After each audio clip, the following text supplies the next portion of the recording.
अस्सलाम वालेकुम वरहमतुल्लाह। बच्चों, आज के इस चैप्टर में हम जो चीज़ पढ़ने जा रहे हैं, जिस चैप्टर को पढ़ने जा रहे हैं, एक नया चैप्टर हम यहाँ से शुरू करने जा रहे हैं। काइनेमेटिक्स के बाद जो आता है लॉज ऑफ मोशन। तो लॉज ऑफ मोशन बेसिकली आप जानते हैं कि जो मोशन से रिलेटेड लॉज हैं, जो क्लासिकल फिजिक्स में हमें न्यूटन ने दे दिए थे, और क्लास नाइन्थ में भी आप इन लॉज के बारे में पढ़ चुके हैं, इसलिए ज़्यादा मुश्किल आपको ये चैप्टर नहीं लगेगा। लेकिन जब हम इसमें फ्री बॉडी डायग्राम्स और न्यूमेरिकल्स को सॉल्व करते जाएंगे, उस वक्त आपको थोड़ा सा कॉशियस इसमें रहना है। जहाँ तक काइनेमेटिक्स की न्यूमेरिकल्स का ताल्लुक है, वो भी हम इसी चैप्टर के साथ साथ करेंगे, ताकि एक आपको कंपैरिजन मिले और एक थोड़ा सा आपको जो न्यूमेरिकल्स हैं उनमें जो इक्वेशंस ऑफ मोशन पीछे हम पढ़ चुके हैं काइनेमेटिक्स में, वो भी अप्लाई हो जाए, और जो फोर्स से रिलेटेड इक्वेशंस है वो भी उसके साथ अप्लाई हो जाए। तो लॉज ऑफ मोशन में हम क्या करने जा रहे हैं, एक तो ये लॉज हम स्टडी करने जा रहे हैं। बेसिकली यहाँ पर हम एक इम्पॉर्टेंट चीज़ पढ़ने जा रहे हैं, वो ये है कि जो हमने काइनेमेटिक्स में मोशन या रेस्ट के स्टेट्स में ऑब्जेक्ट्स को पढ़ा, जिसमें हमने मोशन के कई टाइप्स देखे, मोशन इन स्ट्रेट लाइन देखा, uniform motion, non uniform motion इसको देखा, या फिर जब हमने मोशन इन प्लेन देखा, प्रोजेक्टाइल मोशन, सर्कुलर मोशन, इन सब चीज़ों को देखा, वहाँ पर हमने कॉज ऑफ मोशन जो था, या इफेक्ट जो था, या कॉज जो था मोशन का, उस कॉज ऑफ मोशन को हमने स्टडी नहीं किया और ना ही जानने की ज़रूरत समझी, क्योंकि वो चैप्टर ही वैसा था। उस चैप्टर में हमने देखा कि भाई ऑब्जेक्ट जो है ये प्रोजेक्टाइल मोशन में है। तो हमने क्या चीज़ें वहाँ पर डिस्कस की, हमने ये डिस्कस किया कि भाई प्रोजेक्टाइल मोशन में इसका पाथ कैसा है, प्रोजेक्टाइल मोशन में इसको टाइम कितना लगा, टाइम ऑफ फ्लाइट, इसने कितनी हाइट अटेन की, इसका हॉरिजॉन्टल रेंज क्या रहा, बाकी जो उसके कॉजेस थे जिसकी वजह से ऐसी मोशंस होती हैं। या कभी हमने देख लिया एक बॉडी जो है किसी पहले इसकी कोई स्पीड है, मान लीजिए ये पहले स्पीड u से मूव करती है, और कुछ टाइम के बाद इसकी स्पीड चेंज होकर v हो जाती है, तो इसका मतलब ये हुआ कि ये नॉन यूनिफॉर्म मोशन में है। अगर हमने कैलकुलेट करना था डिस्प्लेसमेंट को, एक्सेलरेशन को, वो हमने किया, लेकिन फिर ये स्पीड क्यों चेंज हो गई या डायरेक्शन क्यों चेंज हो गई, इस चीज़ के बारे में हमने देखा नहीं। यानी इसके कॉज को, स्पीड के चेंज होने के कॉज को, स्टेट के चेंज होने के कॉज को, या मोशन से रेस्ट में आने का जो कॉज था, या रेस्ट से जो मोशन में आने का कॉज था बॉडी के लिए, उन चीज़ों को हमने स्टडी नहीं किया। कॉज ऑफ मोशन या कॉज जो था स्टेट चेंज करने का, उस कॉज को हमने स्टडी नहीं किया, लिहाजा वो चैप्टर सिंपली काइनेमेटिक्स कहलाया। और फिर हमने उसी वक्त कहा था कि एक ब्रांच इसका ये भी आता है मैकेनिक्स का, जिसमें हम इस कॉज ऑफ मोशन को भी स्टडी करते हैं। यानी हम मोशन को स्टडी करते हैं या रेस्ट को स्टडी करते हैं, मोशन के का स्टेट जब चेंज होता है उसको स्टडी करते हैं, but we study the cause which is responsible for that change in the state. लिहाजा हम उसको फिर काइनेमेटिक्स के नाम से नहीं जानते हैं, हमने उसको नाम दिया है डायनामिक्स। तो यहां पर एक तरीके से हम डायनामिक्स ही पढ़ेंगे, क्योंकि यहां पर हम कॉज जो है, कॉज को पढ़ने जा रहे हैं। कॉज ऑफ मोशन जो है, या जो मोशन में ऑब्जेक्ट है उसने जो अपना स्टेट चेंज किया, उस स्टेट को चेंज करने का जो कॉज है, या वो मोशन में था तो रेस्ट में आ गया, या रेस्ट में था मोशन में आ गया। तो ये जो सारे कॉजेज स्टेट को चेंज करने के लिए है, तो ये जिस कॉज की वजह से है ये स्टेट चेंज हो रहा है, तो उस कॉज को भी हम पढ़ते जाएंगे। अब अगर देखा जाए तो कॉज जो होता है, जनरली स्टेट को चेंज करने का जो कॉज होता है वो है फोर्स। तो जब आप डायनेमिक्स पढ़ते हैं तो डायनेमिक्स को आप आगे बढ़ा ही नहीं सकते जब तक क्या फोर्स के बारे में ना पढ़े, क्योंकि फोर्स ही एक मेन कॉज रहता है किसी ऑब्जेक्ट के स्टेट को चेंज करने के लिए। और जब आप मोशन या रेस्ट को पढ़ते हैं या उन स्टेटस को चेंज होने के बारे में पढ़ते हैं, तो फिर जब आप उस रेस्ट, मोशन या चेंज इन स्टेट के कॉज को आप जब सीखना चाहते हैं, पढ़ना चाहते हैं, उसके बारे में जानना चाहते हैं, तो वो कॉज जो है वो कॉज क्या रहता है, ज़्यादातर वो फोर्स रहता है। तो वही ये कॉज जो है, यही कॉज है, cause of changing, cause of change in the state of an object. चाहे इसके आप रेस्ट से मोशन में आया हो, मोशन से रेस्ट में आया हो, या फिर उसने अपनी डायरेक्शन चेंज की हो, स्पीड चेंज की हो, तो वो कॉज जो है वो cause of motion, cause of change in motion, cause of change in the state of rest, or cause of change in any state of an object, that causes what? By and large, that is force. तो जब वो force है तो dynamics जब आप पढ़ते हैं, आप मोशन को तो स्टडी करते हैं लेकिन कॉज ऑफ मोशन को लेकर के। तो वो कॉज ऑफ मोशन अब हमने देखा कि बाय एंड लार्ज फोर्स ही है, तो इसका मतलब ये हुआ कि आपको फोर्स के बारे में इसमें पढ़ना है। तो जब आप लॉज ऑफ मोशन पढ़ते हैं, लॉज ऑफ मोशन स्टेट किए गए हैं फोर्स के बारे में। अगर आप देखें कि जनरली आपने 9th क्लास में पढ़ा है मैं इस तरह इंट्रोडक्शन में आपको बोल रहा हूं कि जब आप लॉज ऑफ मोशन पढ़ते हैं, वो लॉज बेसिकली किसके ऊपर बताए गए हैं। अगर आप देखें तो वो तीनों लॉज जो है फोर्स के ऊपर बताए गए। तो देखिए जरा, फर्स्ट लॉ, ये आपको फोर्स के बारे में बताया गया है। तो आप स्टेट करते हैं फर्स्ट लॉ को, a body in the state of rest और uniform motion does not change its state unless acted upon by some external force। तो ये फोर्स के बारे में लॉ कहा गया है। दूसरे लॉ में, सेकंड लॉ में आपको बताया गया है, मैं शॉर्ट में मैथमेटिकल फॉर्म में कहूंगा, F is equal to M into A. ठीक है भाई। तो आपको दो चीजें बताई गई हैं, दोनों लॉज में आपको एक ही चीज बताई गई है और वो है फोर्स। तीसरे लॉ में भी आपको फोर्स के बारे में ही कहा गया है, to every action there is an equal and opposite reaction. जब भी आप कोई फोर्स किसी ऑब्जेक्ट पर एग्जर्ट करेंगे तो आपको इक्वल एंड अपोजिट फोर्स मिलेगा, यानी अपोजिट डायरेक्शन में उतना ही फोर्स मिलेगा जितना फोर्स आपने उस ऑब्जेक्ट पर अप्लाई किया था। तो ये भी फोर्स के बारे में ही है। तो जब आप लॉज ऑफ मोशन पढ़ते हैं, बेसिकली आप फोर्स के बारे में पढ़ते हैं।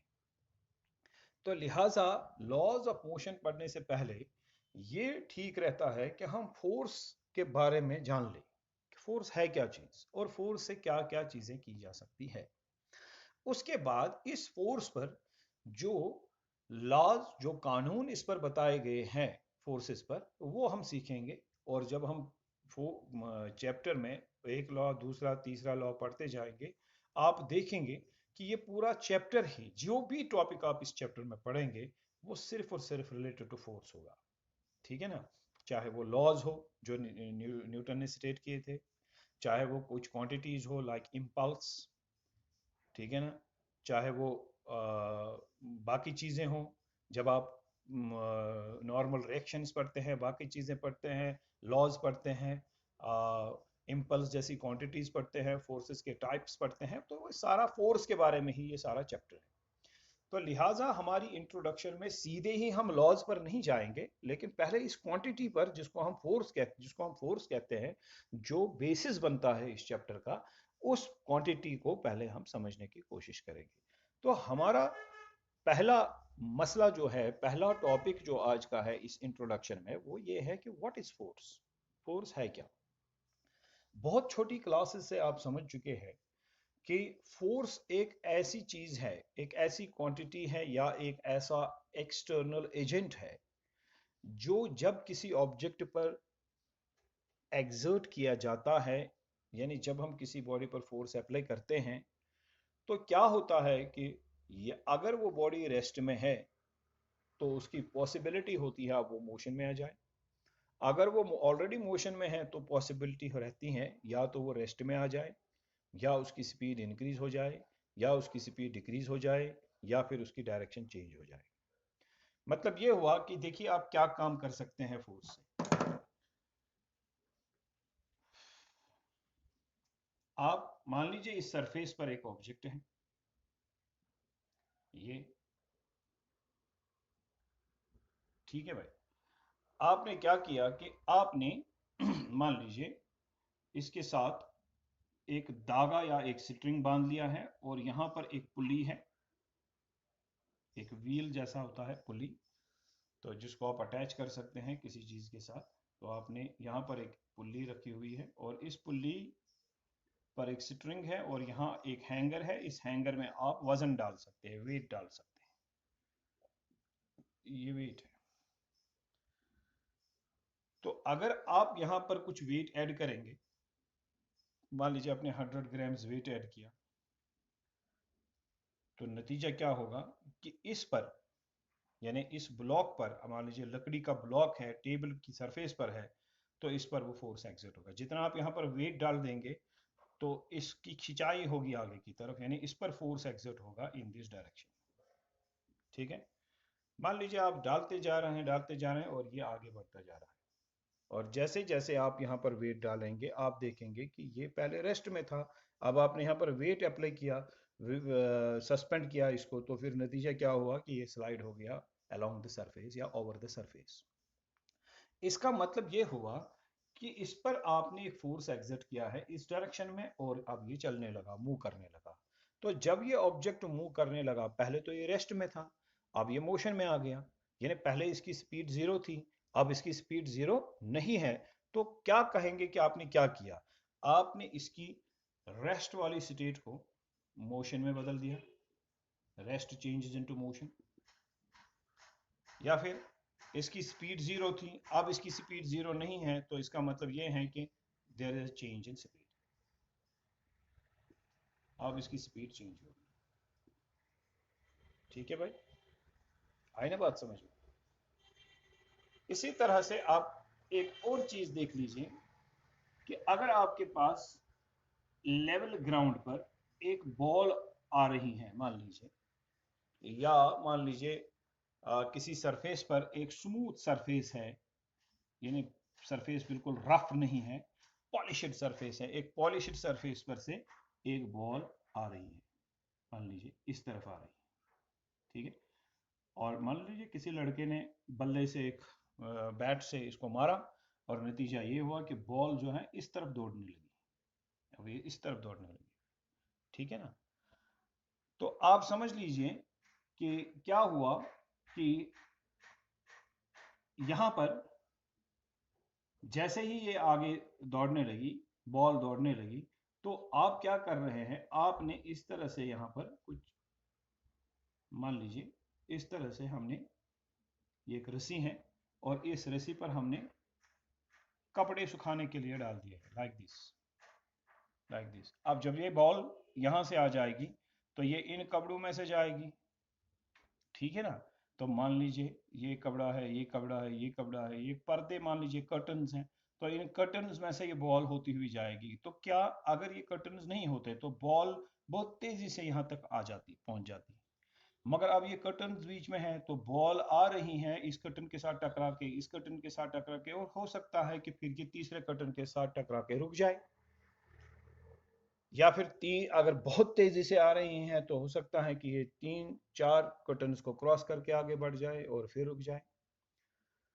तो इसका मतलब ये हुआ कि यहां पर आपने क्या किया था, यहां पर आपने फोर्स जो अप्लाई किया उसने बॉडी की स्पीड बढ़ाई, लेकिन जब ये कर्टन्स बीच में आ गए और इस बॉल की स्पीड आप देख रहे हैं इनके आने से कम हो गई, डिक्रीज हो गई। तो मतलब ये हुआ कि यहां पर जो रोकने के लिए फोर्स एक्सर्ट कर दिया गया इस तरह से, इस अपोजिट डायरेक्शन में, जबकि मोशन की डायरेक्शन ये थी, अपोजिट डायरेक्शन में फोर्स एक्सर्ट हो गया, उसकी वजह से स्पीड जो थी फिर से चेंज हो गई। लेकिन पहले क्या हो रहा था कि स्पीड यहां इस मामले में इंक्रीज हो रही थी और अब इस मामले में डिक्रीज हो गई। तो इसका मतलब फिर से चेंज इन स्पीड। इसका मतलब यह है कि आप जब फोर्स एक्सर्ट कर रहे हैं, आप एक बॉडी की स्पीड को इंक्रीज करवा रहे हैं या फिर फोर्स की वजह से एक बॉडी की स्पीड को डिक्रीज किया जा रहा है। दोनों चीजें हो सकती है। देयरफॉर हमारा एक कंक्लूजन यहां पर है दैट फोर्स कैन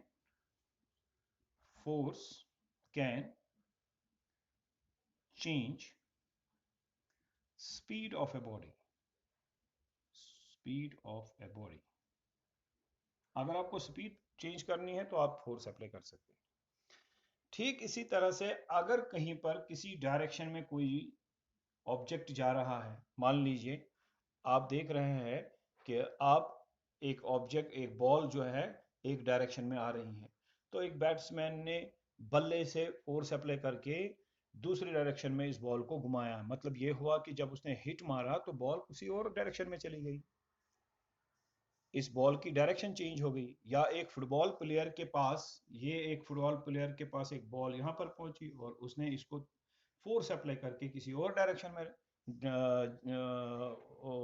मतलब मूव करवाने के लिए या पास ऑन दूसरे प्लेयर को पास ऑन करवाने के लिए इसको दूसरी डायरेक्शन में भेज दिया इस बॉल को। तो इसलिए आपने क्या देखा कि फोर्स ने पहले स्पीड तो चेंज की थी, लेकिन अब फोर्स ने डायरेक्शन भी चेंज की। फोर्स कैन शाबाश चेंज स्पीड एंड ये पहले फोर्स क्या कर सकता है? Number one, it can change speed of a body. Number two, शाबाश, force can change direction of motion. तो जो डायरेक्शन ऑफ मोशन है वो भी फोर्स से चेंज हो सकती है। अब अगर कोई बॉडी रेस्ट में से मोशन में आ गई, उसकी भी स्पीड चेंज हो गई।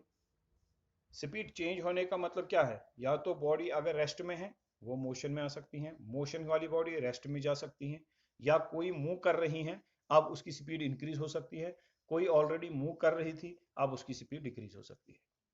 स्पीड चेंज होने का मतलब सिर्फ ये नहीं है कि बॉडी रेस्ट से मोशन में आ गई, मोशन से रेस्ट में नहीं, ये भी है, लेकिन अगर ऑलरेडी बॉडी से मोशन में है तो स्पीड उसकी चेंज हो सकती है, इंक्रीज हो सकती है, डिक्रीज हो सकती है, और उसके लिए अब हमने देखा कि वो फोर्स ये काम करता है। इसी तरह से अगर कोई बॉडी ऑलरेडी किसी मोशन में है, किसी डायरेक्शन में मूव कर रही है, तो फोर्स उसकी डायरेक्शन ऑफ मोशन को चेंज कर सकता है। जब ऐसा मामला हो कि चेंज इन स्पीड हो, चाहे रेस्ट से मोशन में आई बॉडी मोशन से रेस्ट में जाए, या फिर मोशन में ऑलरेडी हो और फिर उसकी स्पीड इंक्रीज हो जाए, स्पीड डिक्रीज हो जाए, ये सारा मामला चेंज इन स्पीड का है। रेस्ट से मोशन में आना it means change in speed, motion से रेस्ट में जाना it means change in speed. Already जो बॉडी मूव कर रही हो और वो उसकी रफ्तार बढ़ जाए, इट ऑल्सो इसकी स्पीड इंक्रीज हो जाए, तो इसका मतलब भी चेंज इन स्पीड। उसकी स्पीड डिक्रीज हो जाए तो it also mean change in speed. And जो मोशन में हो उसकी डायरेक्शन चेंज हो जाए। तो जब ये दोनों चीजें मिलाएं तो हम ये सारी चीजें, रेस्ट से मोशन में आना, मोशन से रेस्ट में जाना, स्पीड का इंक्रीज होना, स्पीड का डिक्रीज होना, डायरेक्शन का चेंज होना, तो हम इस सब हर एक सारी चीजों को नटशल में कह सकते हैं स्टेट का चेंज होना, change in state, change in state. तो इसका मतलब ये हुआ कि एक बॉडी का स्टेट चेंज हो गया। अब आप कहेंगे कि भाई चेंज इन स्टेट तो हमने दूसरा भी सुन लिया है, जैसे कोई बॉडी का स्टेट, कोई solid state, liquid state, gaseous state, plasma वगैरह, ठीक है ना। तो लेकिन वो दूसरी बात है, और यहाँ पर चेंज इन स्टेट ये जो है ये कौन सा स्टेट है? State of mechanics of body जो है, जो ये इस बॉडी का मैकेनिक्स का स्टेट था वो अब इसका चेंज हो गया।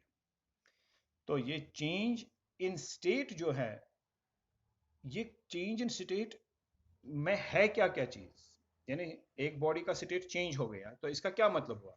या तो उसकी स्पीड इंक्रीज हुई होगी या डिक्रीज, यानी चेंज इन स्पीड, और या फिर उसकी डायरेक्शन चेंज हुई होगी, या फिर दोनों चीजें हुई होगी।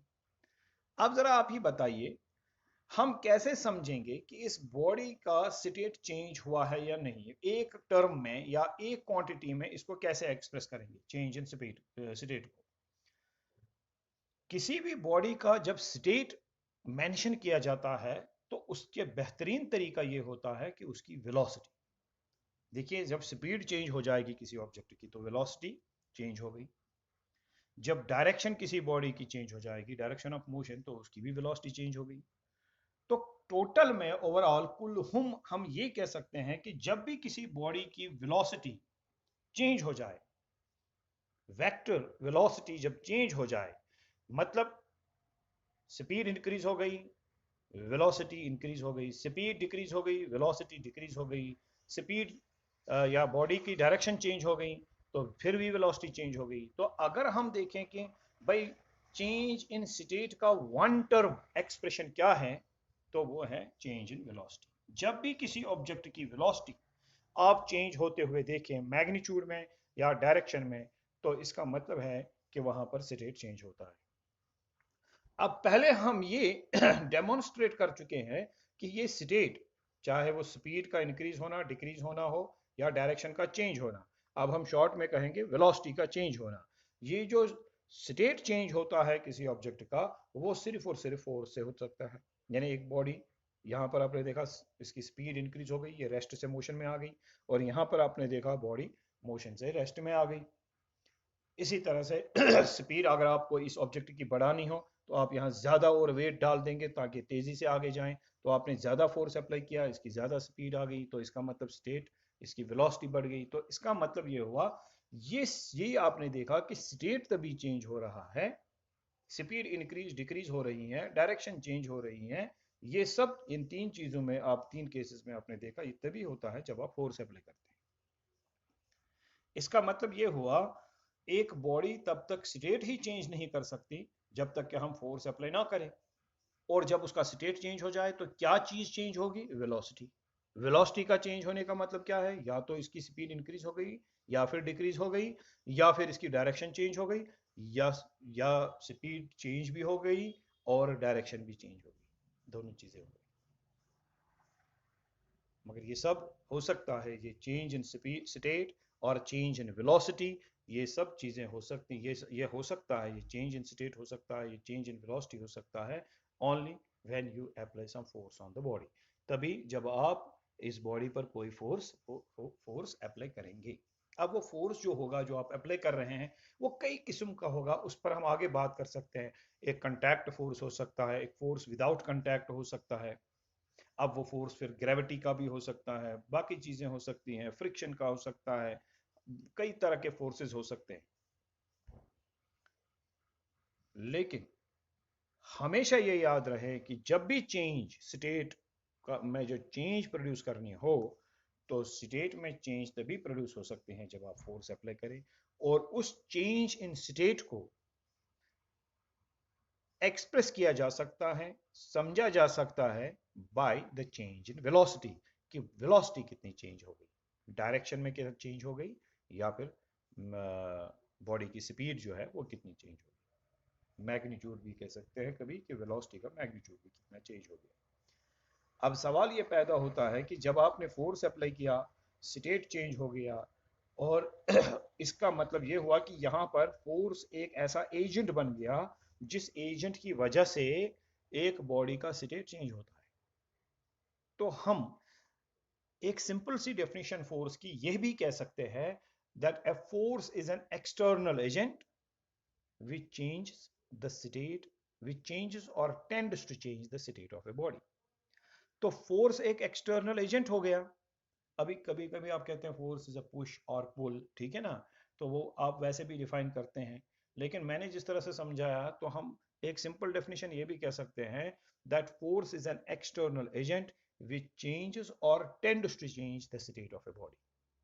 फोर्स एक एक्सटर्नल एजेंट है जिसकी वजह से जो बॉडी का स्टेट चेंज होता है, या जिसकी टेंडेंसी ये होती है कि वो बॉडी का स्टेट चेंज करवाए। कभी कभी ये भी होता है कि आप किसी ऑब्जेक्ट पर फोर्स अप्लाई करते हैं लेकिन उसका स्टेट चेंज नहीं होता है।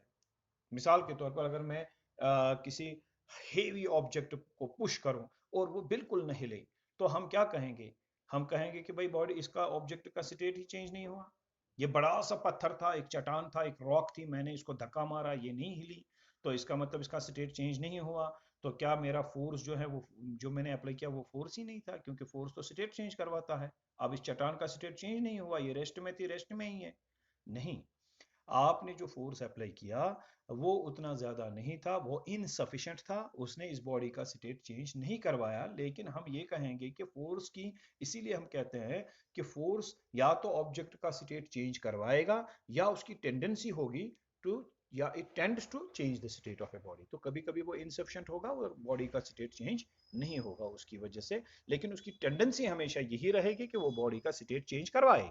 इसीलिए डेफिनेशन में हम कहते हैं it's an external agent which changes और tends to change the state of a body, which changes और tends to change the state of a body. ठीक है, अब ये चीजें हो गई। तो अब आप, ये तो फोर्स का हो गया कि फोर्स जो है एक्सटर्नल एजेंट है और इसकी हमने डेफिनेशन आपको दे दी। अब ये फोर्स जो है ये आप कैसे मेजर करते हैं, अब ये भी एक सवाल पैदा होता है। तो ये मेजरमेंट ऑफ फोर्स में तो हम सेकंड लॉ पर ही, जब आप F is equal to M into a derive करेंगे, उसमें फिर हम दिखाएंगे कि इसके यूनिट्स क्या है और वो वैसे यूनिट्स क्यों है और कैसे कन्वर्ट किए जाते हैं। लेकिन फिलहाल आप याद रखेंगे कि ऐसा यूनिट तो न्यूटन है, और आपको मैंने पहले ही चैप्टर में, यानी जो हमने फिजिकल वर्ल्ड या डायमेंशंस जो हमने पढ़ा, तो उसमें मैंने कहा था कि ये डिराइव्ड यूनिट है फोर्स का, ठीक है ना। एसआई यूनिट है, न्यूटन डिराइव्ड एसआई यूनिट। तो फिर आप ये भी कह सकते हैं, ये तो न्यूटन हो गया एसआई यूनिट, तो इसका सीजीएस सिस्टम में भी यूनिट है डाइन्स, आप जानते हैं, ठीक है ना। तो आप ये भी जानते हैं कि रिलेशन क्या है, 1 न्यूटन इज इक्वल टू, शाबाश, 10⁵ डाइन्स, ठीक है। तो अब ये आगे भी हम देख सकते हैं, कभी कभी हम फोर्स को केजीएफ, ठीक है ना, 1 kgf मिसाल के तौर पर ये भी यूनिट आ जाता है। तो आप, अगर आप इसको देखना चाहें तो ये क्या है, तो आप जानते हैं इट इज़ 9.81, ठीक है ना, न्यूटन्स। तो आप इसको कभी कभी अप्रोक्सीमेटली 10 न्यूटन्स भी कहते हैं, ठीक है। तो ये तो हम आगे देखेंगे वैसे भी। तो फिर यहाँ पर हमने जो न्यू फोर्स है इसकी डेफिनेशन बताई। अब सवाल ये पैदा होता है कि फोर्स के डिफरेंट जो टाइप्स हो सकते हैं वो क्या है। जनरली हम बात करें तो हमारे पास आता है एक कंटैक्ट फोर्सेस, ठीक है। नंबर 2 नॉन कंटैक्ट फोर्सेस, इनको आप आमतौर पर इंटरैक्शंस भी कह सकते हैं या फोर्सेस ड्यू टू इंटरैक्शंस कह सकते हैं, ठीक है ना। ये तो जनरल है, मगर इसमें अब टाइप्स हो सकते हैं। जैसे कि अगर ये कंटैक्ट फोर्स हम देखें तो कंटैक्ट फोर्सेस कौन कौन से हैं जो आपको इस चैप्टर में चाहिए, वो मैं गिनवाता हूं क्योंकि ये बहुत सारे हो सकते हैं। अब नंबर 1 इसका एक आता है, सपोज नॉर्मल रिएक्शन,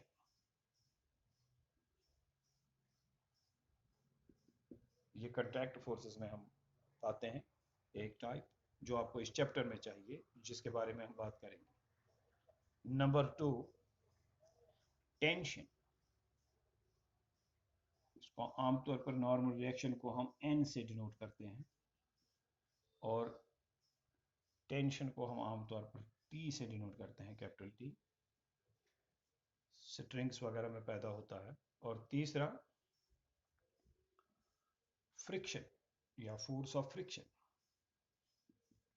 आप फ्रिक्शनल फोर्स भी कह सकते हैं, फ्रिक्शनल फोर्स, ठीक है।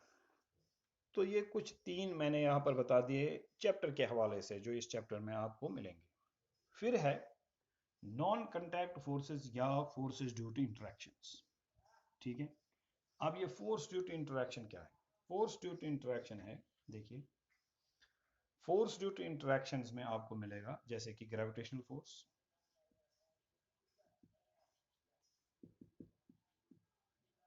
मतलब एक ऑब्जेक्ट दूसरे ऑब्जेक्ट को दूर से ही अट्रैक्ट करता है, कांटेक्ट में आने की जरूरत नहीं है, ठीक है ना। जैसे आप देखते हैं there is a gravitational force of attraction, जानते हैं आप, between earth and the sun. तो सन और अर्थ के दरमियान बहुत ज्यादा डिस्टेंस भी है, और उस डिस्टेंस के होते हुए भी सन का ग्रेविटेशनल फोर्स होता है अर्थ पर, जिसकी वजह से अर्थ रिवॉल्व करती है अराउंड द सन। इसी तरह से अर्थ और मून के दरमियान ग्रेविटेशनल फोर्स होता है, जो अर्थ और आर्टिफिशियल सैटेलाइट जो हम लॉन्च करते हैं उनके दरमियान ग्रेविटेशनल फोर्स होता है। तो ये इसी तरह से अगर आप ये पेन देखें तो इस पर भी एक फोर्स ऑफ ग्रेविटी होगा, और जब आप इसको छोड़ेंगे तो इट विल फॉल टुवर्ड्स अर्थ। तो इसका मतलब ये हुआ कि ये तो पहले अर्थ के कांटेक्ट में नहीं था, तो कांटेक्ट में होने के बगैर भी इस पर अर्थ का फोर्स होगा। तो ग्रेविटेशनल फोर्स जो है ये एक फोर्स ड्यू टू कांटेक्ट नहीं है, ये फोर्स विदाउट कांटेक्ट है, और हम इसको कहेंगे कि it's a force due to interaction. इसी तरह से फोर्स बिटवीन टू चार्जेस, जिसको आप कोलंबियन फोर्स कहते हैं,